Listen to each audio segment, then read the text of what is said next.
started. The first one is personal development. Now, in illustrating personal development, Mr. Schoaf, my teacher, started with money.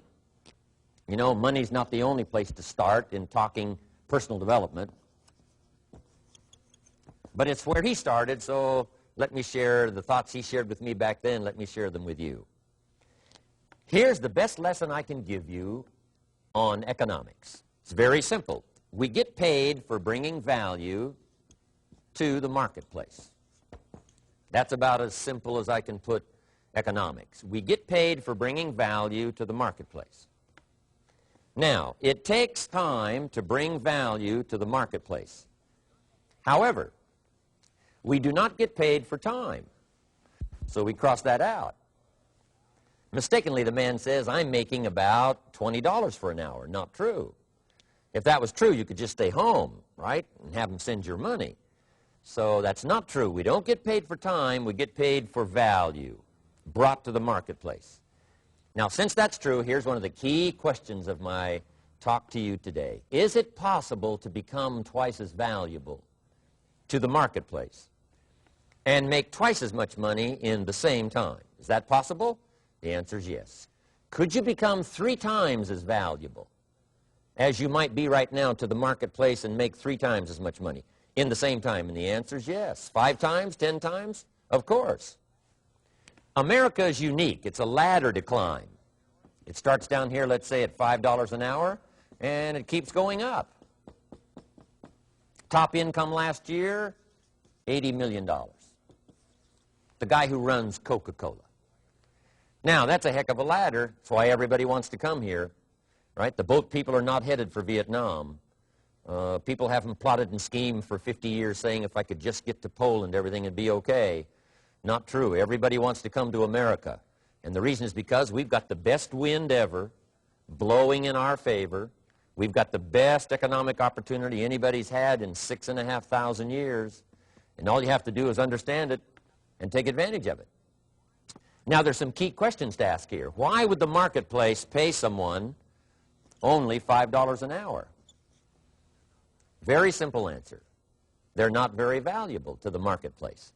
Now, we must underline to the marketplace.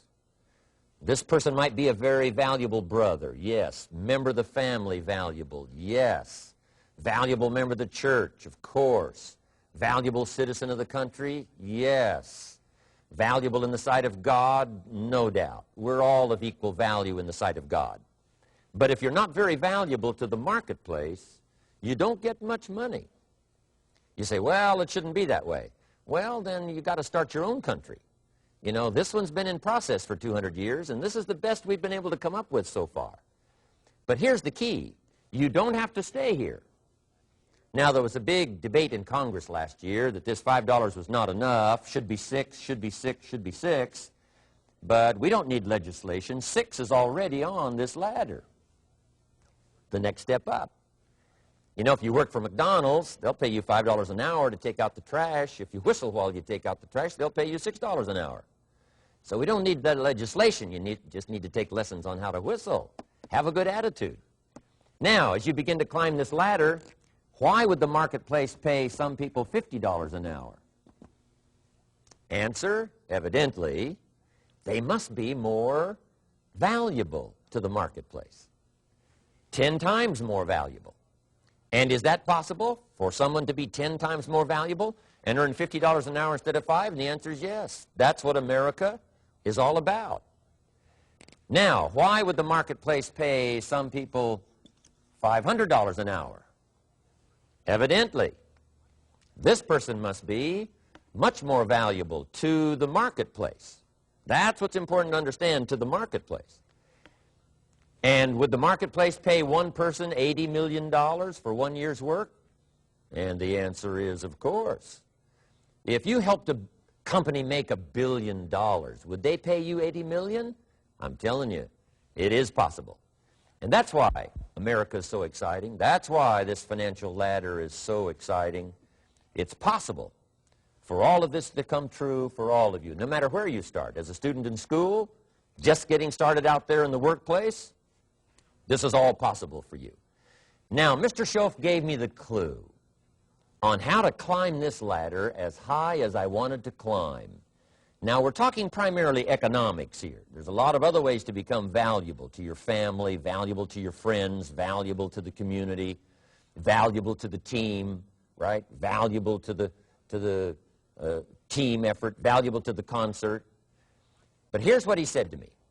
In climbing this ladder economically, all you have to do is work harder on yourself than you do on your job. Once I heard that, it made sense to me. I kept hoping that everything else would change around me, found out that if I went to work on myself, worked on my skills, worked on my language, if I became better than I was each year, if I grew in skills and language and vocabulary and competence, then I would become attractive to the marketplace. Not very long ago, a company called me and said, Mr. Rohn, we're expanding internationally. We'd like to have a bit of your expertise to help us. Would you give us a bit of your time? We'll add some millions to your fortune. And I said, okay.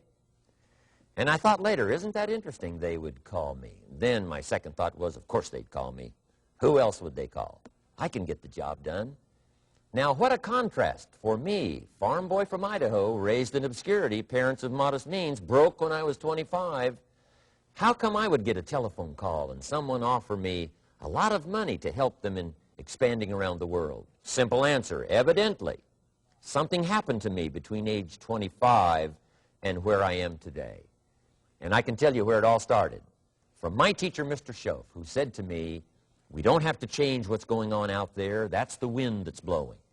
All we have to do is change what's going on in here. And now there's several ways to do that on personal development.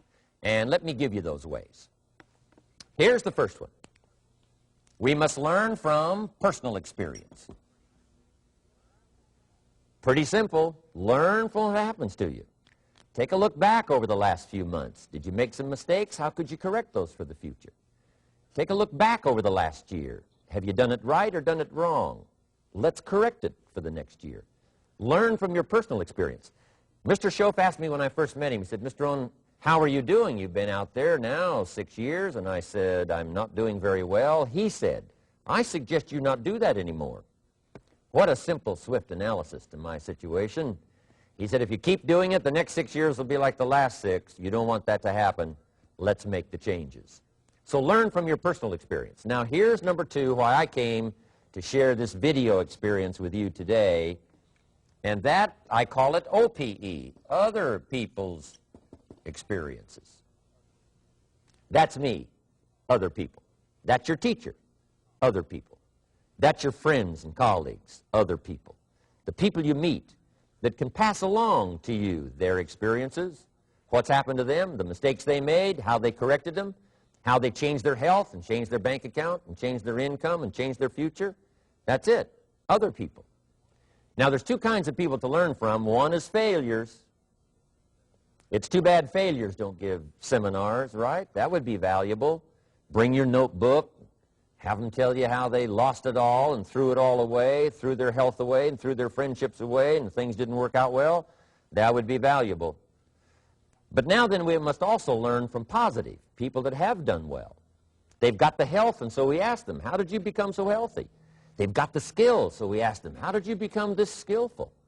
They've got the income, so we ask them, how did you get here in such a short period of time? So now here's what's important in personal development.